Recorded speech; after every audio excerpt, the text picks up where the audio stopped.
will start to initiate the GTOs, and therefore it will relax the muscle spindles. With a training mask of this sort, you basically hinder your ability to generate any sort of force output.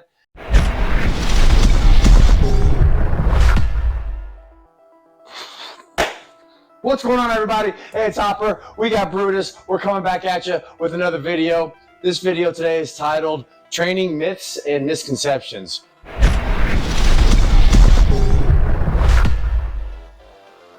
Excuse me for a second. Let me adjust my microphone here.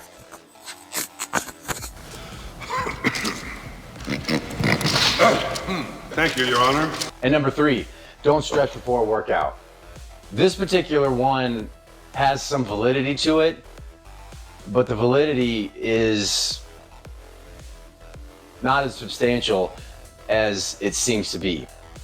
The reason why people have said this, don't stretch before a workout, and the fitness community moved towards a more of a dynamic warm-up, which certainly has its scientific literature and has its benefits and is legitimate. The reason why people have said don't stretch before your workout is because of what happens when we stretch too long and the Golgi Tendon Organs right here, and the Golgi Tendon Organs will initiate and start to remove tension from that muscle. A great example of this is if you go and jumping down on a trampoline for 2 to 3 minutes in a row, and you just jump up and down, up and up. And what happens is as we land on that trampoline, our tissues are exposed to longer durations of eccentric loads. And over time, that stretch that we're exposed to will start to initiate the GTOs, and therefore it will relax the muscle spindles. So as you jump up and down like this on the trampoline, we have shortly coming the Emperor and Empress of Japan.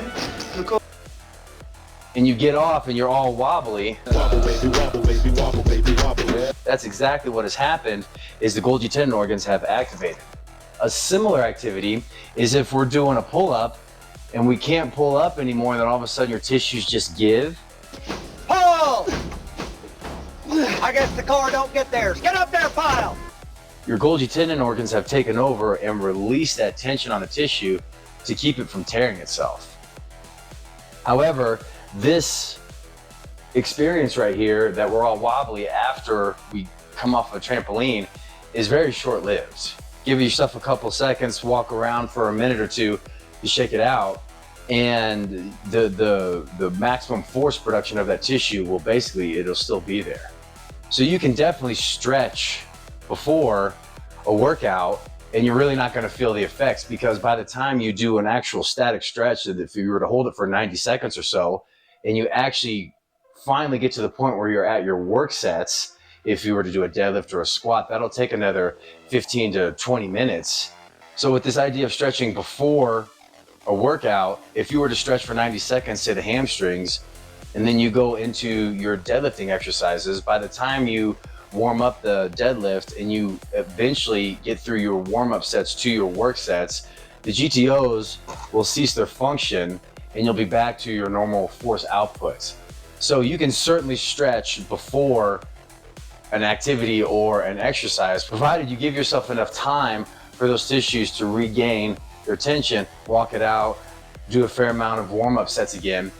The static stretch that you were to do before that workout, if it's done correctly and for the right reasons, you'll actually garner a little bit more of a benefit for some corrective work.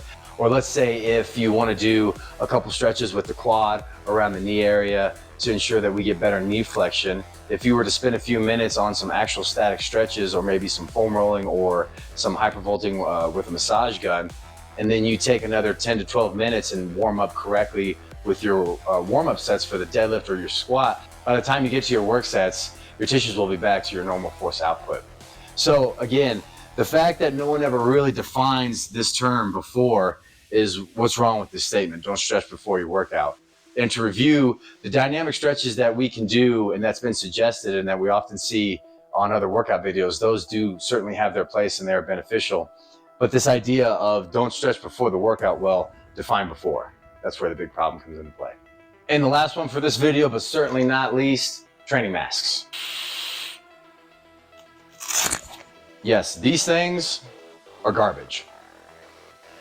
Actually, no, that's not necessarily true. These things are good for two other purposes. Number one,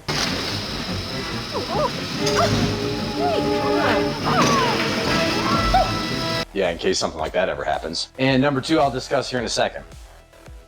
However, at no point in time should training in any capacity ever be restricted. So here's what I mean.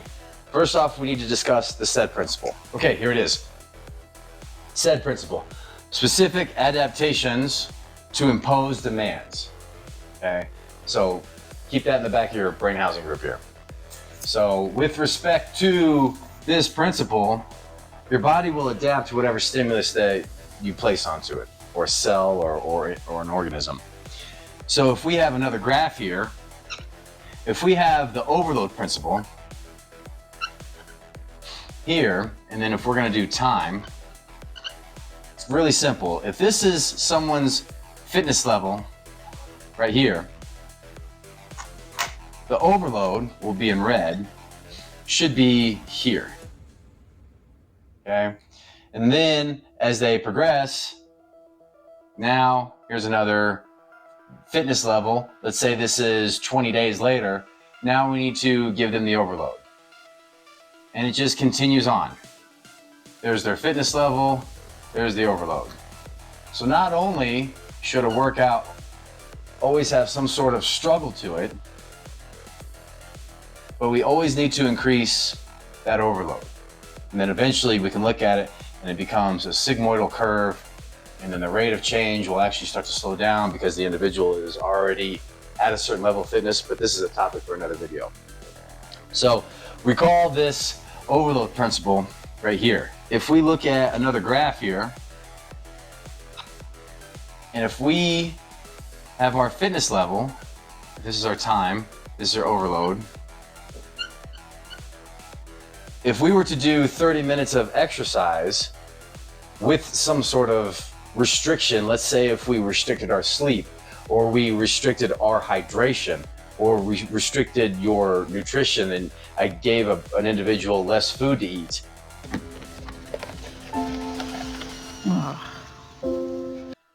If I were to give them this overload, the ability to generate that overload will arguably be impeded on. It's not much, but it's still there. If we try it again and they wear a training mask to restrict the oxygen.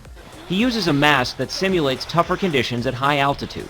You're sucking for air and it's just not coming in because it's holding back the air. Once again, if that overload, if their fitness level is here, and now you're trying to generate some sort of fitness program, they can't quite get into that overload. Your body will adapt to whatever stimulus that you give it.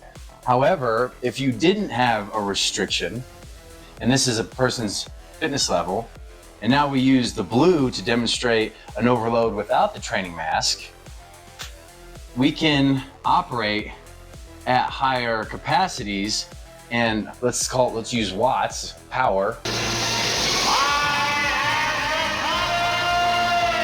Work divided by time, we can operate at higher work capacities, and therefore your body will adapt itself to these overloads. If you're restricted in any capacity, any way, shape, or form, your body will not be able to handle as much of an overload.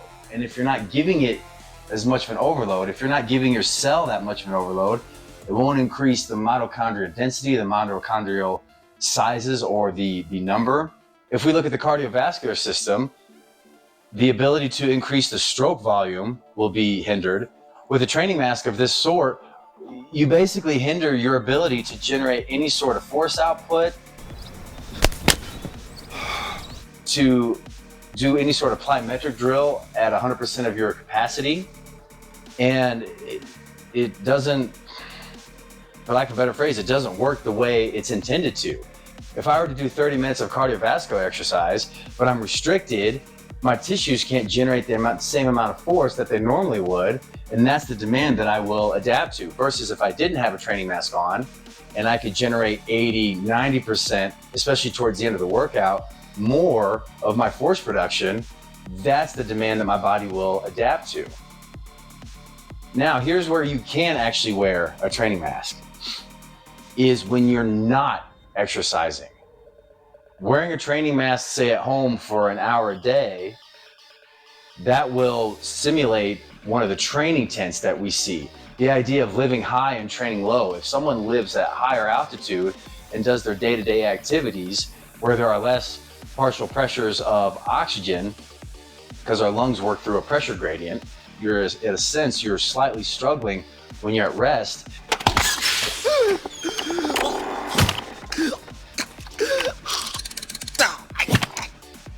Then that will increase your body's natural red blood cell count. Then you come down low for your training where you can get maximum amounts of force production, maximum amounts of exertion, and that's what your body adapts to. You never ever want to restrict your training in any sort of way. Optimize the sleep, the nutrition, the amount of oxygen that you can intake, your hydration, the list goes on. So that's it for this video on myths and misconceptions. For those of you that have any questions, please feel free to contact me. My contact information is in the description box below. For those of you that appreciate this content and wish to support this channel, there are links in the description below to send donations. At the very least, please like this video and subscribe, as well as share this information. And we'll see you all next time.